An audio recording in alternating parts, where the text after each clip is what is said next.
Hey, what's happening? Welcome to Maych TV. So it is 2025. Liverpool are back on their perch as 20 times champions of England, 6 times champions of Europe, the most successful club in English football history. Trent Alexander-Arnold is leaving to Real Madrid on a free transfer, and Liverpool are being linked with a free move for Kevin De Bruyne. Yeah, him, the one who's won a million things for Manchester City while being arguably one of the best midfielders ever to play the game.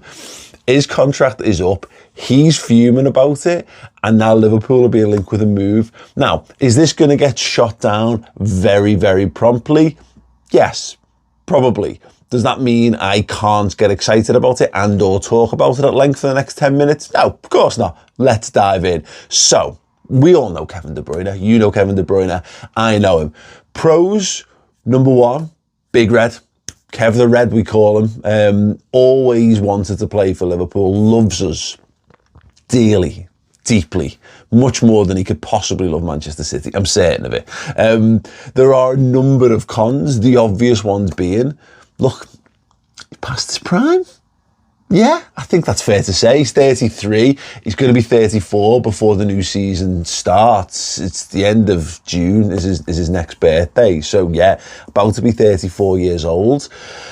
He has had a range of injury problems over a number of years. And I think most people would have looked at him this season and gone, that's the end. You know, when the end comes, sometimes you don't see it coming. Like all of a sudden for Liverpool, Fabinho went from being one of the best defensive midfielders on the planet to just being done. Like it was like a light switch moment almost. Whereas, you know, someone like Mohamed Salah, a year ago from now, we were looking back and going, this is it. He's hit the wall and that's going to be the end of Salah.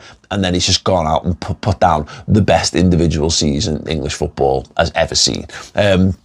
So yeah, you know, sometimes it can be obvious and sometimes it can be less obvious, but my general viewing of De Bruyne's season has been that, yeah, he's kind of done and dusted, and City have been using him sparingly because he just can't, his body can't be trusted or whatever. Now, one thing I would point out on this, my viewing of Manchester City this year has been far less microscopic than it has been in previous seasons, simply because they haven't been in the title race. So I haven't had the need to absolutely obsess over every single thing they do on a game week to game week basis. So I haven't had eyes on their squad and their players anywhere near as much this season as I have done in previous years. So I thought it was prudent to go and have a little look back over a season, and it's brought up a couple of interesting things for me, which I think are talking points, not necessarily anything concrete in all of this, because it's definitely it's been one of his worst seasons in terms of overall output. But I want to look past the really sort of top line stats and go just fractionally below the surface. And the reality of what De Bruyne has been this season, right now in all competitions, 2,135 minutes of football. He started 24 games in all competitions. His goals per 90 are 0.25, which is to say 1 in 4. And his assists per 90 are 0.34. That's a combined goals and assists per 90 of 0.59. Fine.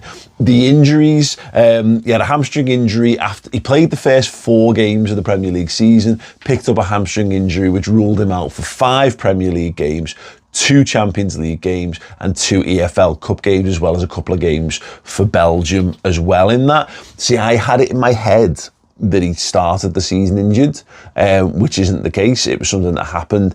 Now, as a slight counterpoint to that, I think we've seen a lot of injuries, and we tend to see a lot of injuries in the Premier League off the back of international tournament summers, but kind of by the by. It certainly wasn't the most celebrated injury that a Man City player suffered this season, that of course being Rodri, and there's an inevitable knock-on impact to how their season's gone as a result of that. So that's, the injuries thing could be a lot worse. Again, in my head, he's been in and out of the team. I feel like he's accrued lots of injuries. He's had a lot more games on the bench this season than he's certainly done in his pompa and his prime, and his minutes have definitely been used much more sparingly. But they're the cold hard facts of what his season has been so far.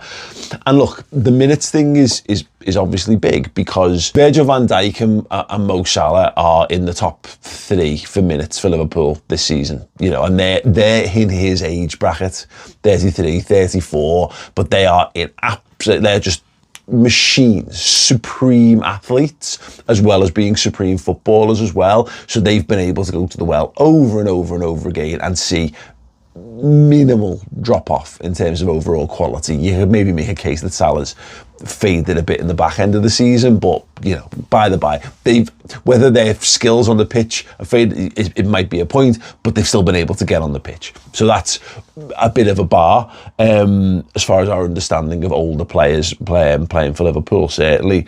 But what I want to do is just pull on the thread of those stats a little bit, because they don't look, at a glance, they don't look like wow. Like when De Bruyne came back, and I must look into this maybe as a little aside or whatever. In fact, no, I'm gonna go and get my laptop. Wait there.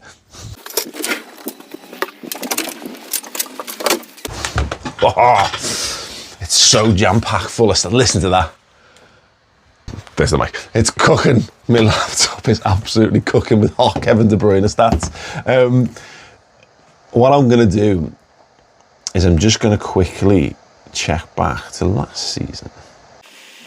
Because in my head, last season he started injured and then came back with an absolute bang, absolutely flying, goals and assists galore to completely transform Man City's season. I'm interested to know, because again, I'm looking at that, and I'm looking at a Mo Salah world often, and because he is so exceptional across all of his things. Just to give an example of Mo Salah. So Mo Salah's goals per 90 this season is 0.7. Stupid. His assists, 0.49. Stupid. Like 1 in 2 assists there. Like, look, Mo Salah's a freak. His combined goal and assists per 90 is 1.19. Is what he's performing at this season. Stupid, absolutely stupid. And I have Kevin De Bruyne in that sort of bracket of talent, of course, because he's been absolutely one of the world's best.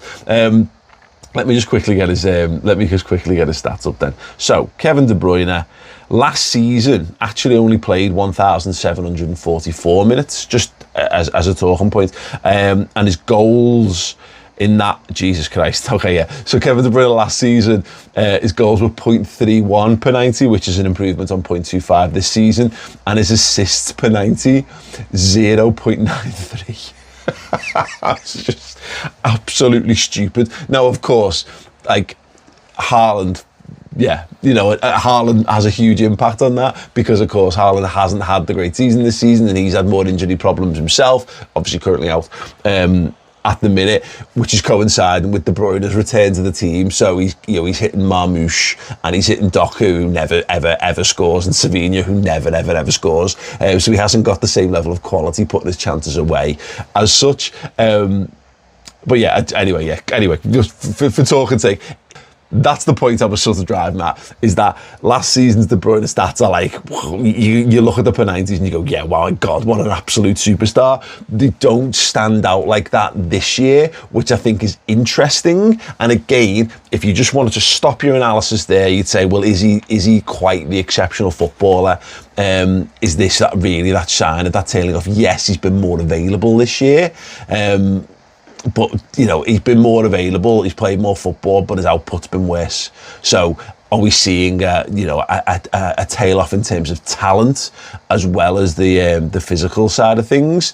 That's a reasonably solid argument to make. It'd be hard to disagree with that. In terms of that, his injuries last season, see, this is where I'm getting it mixed up. So last year, he started the season injured, hamstring injury. He played 23 minutes in the first game of the season against Burnley, and then didn't return until game week 20 on the bench from that. So but once he came back, he was just an absolute absolute assist machine. They're not in, but he's not been that this year. But there might be mitigating circumstances, the Erling Haaland factor. So let's do a little comparison then, because I'm saying the stats don't like not huge, alarm bells or, prize winner bells. How does he stack up to other Liverpool players? So let's start with the minutes. 2,135 minutes season. In terms of Liverpool players who've played in that bracket, Cody Gakpo's played 2,400, which is still, 320 odd, 340 odd minutes. More, that's a lot of minutes when you really consider it. 3 to 4 games of football. Curtis Jones has played 2,254. They're the ones who are close but have played slightly more than De Bruyne this season. In terms of those who've played less than De Bruyne, and this is a bit surprising, Darwin Núñez has only played 1,976, and we know his availability's been pretty good. Jota played less. We understand that he's had major injury issues. 1,789. Kostas Tsimikas has only played 1,586 minutes. I feel like there was a point when he was in strong rotation as well. And the ones that are the little outliers, which may be where we kick this conversation forward a touch, Wataru Endo, 843, Harvey Elliott, 734. So, you could combine Endo and Elliott's minutes, and you could chuck in Tyler Morton's minutes, and you could chuck in Trey Naoni's minutes if you wanted in there as well, as terms of lads who've played in Liverpool's midfield outside of the usual four. And they're not even touching what De Bruyne has been able to get on the pitch with, and that's not even when you start to factor what their output's been within that, which I'll come to in a second. But I did think that was interesting, and maybe there's where there is a little conversation to be had. Now, we know Kevin De Bruyne is on massive wages at Manchester City. Reportedly, him and Salah have been on the same wage of around 350 grand a week. Now, what's also being talked about is that he's not been offered a deal by Man City, even on reduced terms, and that could be one of those interesting points of what does De Bruyne want? If you can get him definitely beneath Salah, if you can get him beneath Van Dijk, does that change the conversation a little bit? Because I'm not sure. Look, you could replace, let's say I love Harvey Elliott, and I really want to see Harvey Elliott develop. But if Elliott's only going to play 1,000 minutes because the manager, for whatever reason, doesn't fancy him, is he better off having a Kevin De Bruyne filling that role in the squad? I mean, theoretically, yeah, sounds great. There's obviously more detailed analysis to that. There's more human factors to it.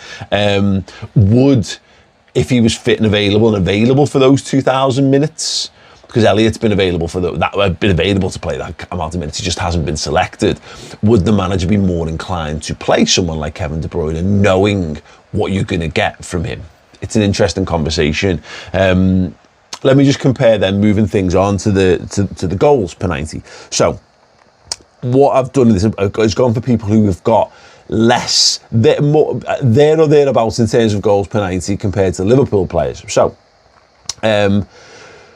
there are a ton of players who've got a better rating than 0.25 than what Kevin De Bruyne has got as his goals per 90. I mean, there are Núñez, and some of these are difficult because they're less minutes, of course, but Núñez, Chiesa, Jota, Diaz, Elliott's got a much better goals per 90. Cody Gakpo, Salah, and Jadon Dan's one performance. What is interesting is to go who's around and below.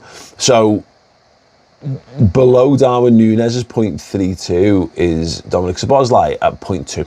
So there's a big gap down to there. So you've got De Bruyne's on 0.25. Stick with me on this. Szoboszlai 0.2.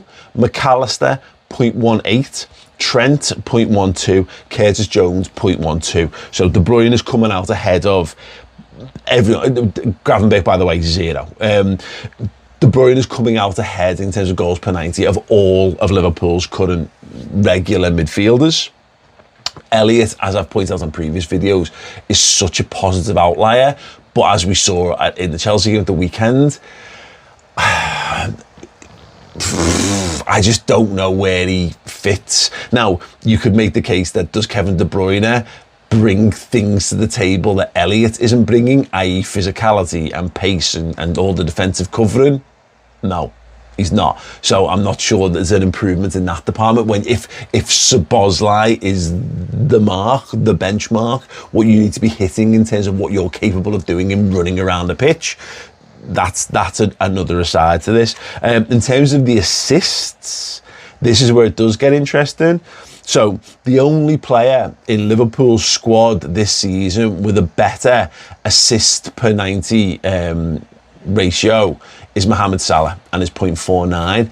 Technically, you've got Trey Naoni on 0.4, but again, what's he got? 5 appearances, 2 starts, whatever. Doesn't count. The best beneath Mohamed Salah is Harvey Elliott on 0.25. So Kevin De Bruyne is on 0.34. Beneath him, and this is, again, going through the regular midfield options, Elliott 0.25, Jones 0.24, Szoboszlai 0.20, and McAllister 0.15. So De Bruyne is coming out in the creative sense of what he's been able to, to put down in terms of assists this season as a gain, better than all of our regular midfield options. Doesn't mean Liverpool should be going out and spending huge wages and signing on fee on a 34-year-old guy who is quite clearly not the player that he was, maybe even like last season, and certainly not from his prime. Probably not, but I have got an interesting theory about Liverpool's transfer business, because we're being linked with like some weird stuff. Milos Kerkez is an absolute no-brainer. That's a full-blown Michael Edwards FSG signing as an up-and-coming player with good experience in the Premier League. It might cost a bit more, but he's clearly on the rails to sort of success. There's the kind of player that you would spend decent money on to bring in, because he improves your first 11. What are the Moneyball signings out there? And is Kevin De Bruyne a Moneyball signing? And when Liverpool are being linked with, and as an example, we've been linked with Alexander Isak. Now, I think if Newcastle get Champions League football, I think that becomes very difficult to get him out of there. I don't think it's impossible, but it is certainly more difficult. If Isak is your main man, your main target, but he's not going to be available this summer, and you definitely need goals, they're not going to hang. I just don't think they're going to hang on to Núñez for another year. And there's conversations to be had around Jota, and Diaz is also having conversations, and he's being used in that number 9 role. We've been linked with Harry Kane, and I would normally just chuckle away and laugh that off, particularly because of his age. But I just wonder whether, and maybe this is one of the reasons why we've given Salah and Van Dijk the extra contracts, is that Saudi's there. Doesn't look like it's going anywhere, and they are your break glass escape clause almost with these footballers. You can give them 2-year contracts, do a year, and if they manage to perform for you next year, wicked. You're then in a position where you've got 1 year left on the contract, and you can make the decision: can you get an offer for them to move them on, or let them run down that contract, or renew, but let them run down. If you don't get a more substantial offer, is it worth whatever it is to keep them for 1 more season and let them leave on a high? Kevin De Bruyne might be a little bit too far along that, but as a mad punt. And then the Harry Kane stuff, like, if he's good enough, someone in the Premier League will have him, and he will come back and score goals in the Premier League. Yeah, I think we're going to be linked with some transfers that don't feel very Liverpool, but will have roots in some very Liverpool transfers, like James Milner being a good example of it. As a really good Manchester City player, older than the players that we would normally have kind of made a move for, but we got good years and really good mileage out of him. If you're going to do it, getting an ageing superstar, as much as this, it's got real alarm bells ringing to like the kind of thing that Manchester United do, and I've really put them in trouble. But I trust Michael Edwards in particular to see something in the number and the data, and have a deeper knowledge of how the players train and where their fitness is at and all that kind of stuff. It's probably going to get shot down by the time this video's even out. But what would you do on the Kevin De Bruyne foot? Would you have a punt on a couple of years of De Bruyne, even only as a squad player? because he doesn't want to go to Saudi. He's being linked with Napoli as well, and look, I'm sure he'd have a good old time in Italy. I'm sure he would. But his family are based in the northwest. He seems reasonably settled. He's prepared to take less money than he's currently on, and he's a big Liverpool fan, and he's still such a talented footballer. And is there a case that someone like Harvey Elliott, whether that means he moves on, I don't know, but someone like him and Szoboszlai, what could you learn from training alongside Kevin De Bruyne, you know, for half a season that he's fit? Is it enough to offset the risk? And how much of that risk truly exists now in a world where the Saudi money will be there, knocking, waiting, begging? So as long as you don't permanently break them, a la Thiago, could you still make money on Kevin De Bruyne in a year? That's for you to discuss in the comment section underneath. Right, before I go, a couple of things. Champions merch, redmenmerch.com. Loads of boss stuff. Go and have a little mooch around and a look. And tickets selling fast to our event at theredweekender.com.